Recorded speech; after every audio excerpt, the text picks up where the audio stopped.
Bridge loan demands are going out of the stratosphere.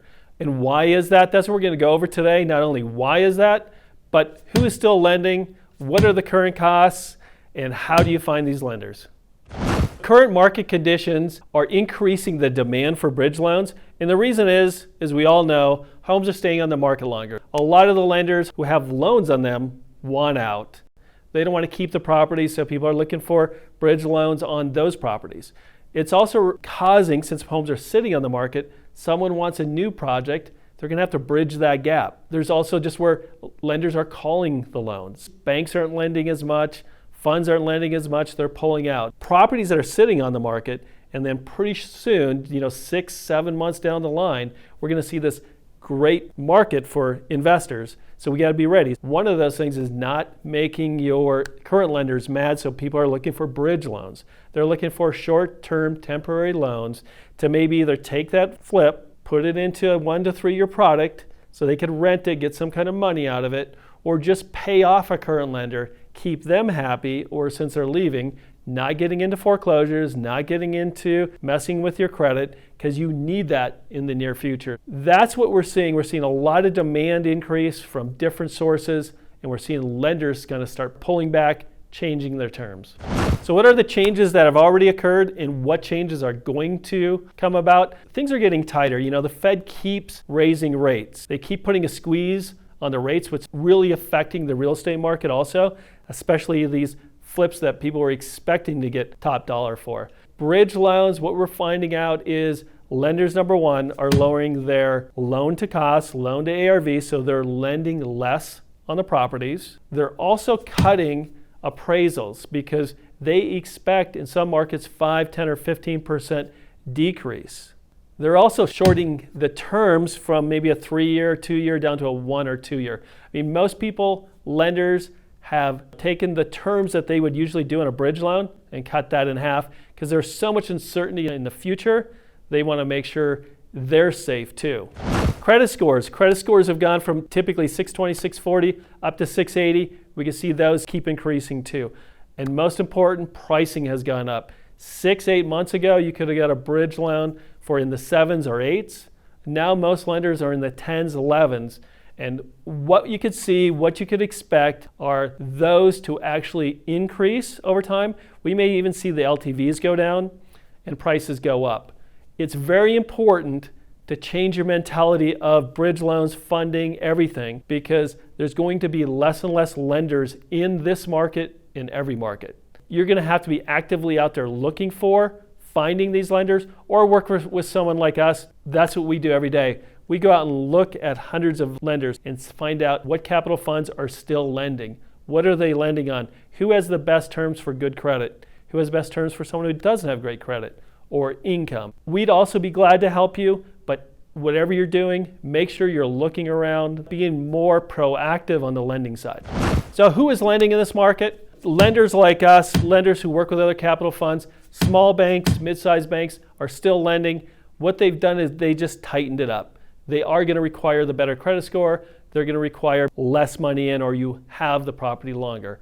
Also, capital funds, the hedge funds, the Wall Street, the civics, all those who've come into this market, they're still lending. All they've done is what I said before, is they have lowered their loan to values, lowered their terms, and raised their rates that they're charging you. When you're out there looking, make sure you contact everyone that could help you, from the banks to the hard money lenders to a company like us who works with capital funds, hard money, everything, making sure you can get that bridge loan and get it quickly. So what are people charging before the Fed keeps raising stuff? Here's a little glimpse into the market. Rates. Typically what you're going to find, banks are somewhere in that 6 to 6.5% rate. Capital funds, the hedge funds, the Wall Street money, they have gone from the 8s to the 10s to 11s and 12s. Right now in bridge loans, what you're looking at is somewhere between 10 and 12, with most of them being at the higher end. Local hard money lenders, most of those have not raised as much, but remember they're limited as funds. So you're going to find their rates very similar to the cap funds, just a little bit more flexibility on them. They're going to be in that 10, 11, or 12% range. Points, banks, they're going to have the cheapest money for the interest and the points.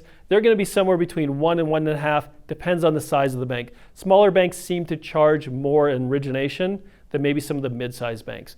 Capital funds, they have pretty much standardly gone up to 2 points, maybe some of them 3. Hard money lenders, it's the same thing, it's 2 to 4 points. As you can see, banks will always be cheaper. Hedge funds and the hard money is going to be more expensive, but there are benefits to those too. So next, what's happened to the LTVs? How much are they lending? Banks are typically, with bridge loans, depending on your relationship with them, in that 65 to 70%. What we've seen with the large funds is they've gone down to 65% on a refinance or a bridge loan, unless maybe there's some extra collateral. Hard money lenders, local hard money lenders, they're probably the most flexible, because if you have other properties, you could cross lien, they could go up to 70, 75 on something like that. Also the terms, how long are they lending? Banks will probably be the most flexible. They're still doing 1-3 kind of years on bridge loans. Hedge funds, they've taken their terms that were 3 years and now made them 2, or 2 now made them 1. So they've peeled back, and hard money has always been the same. It's short term. It's something that you need for a month, 6 months, a year at the most. Banks have the longest terms, and hard money has the shortest terms, and hedge funds are in the middle.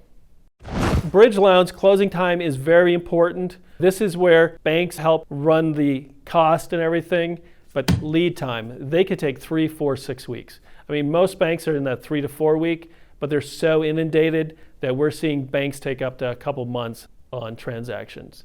The cap funds, the hedge funds, they're like typically 2 to 3 weeks. That's their standard time frame. Hard money depends on your relationship with someone like that, but that is somewhere a week or less, depending on the information you have with them.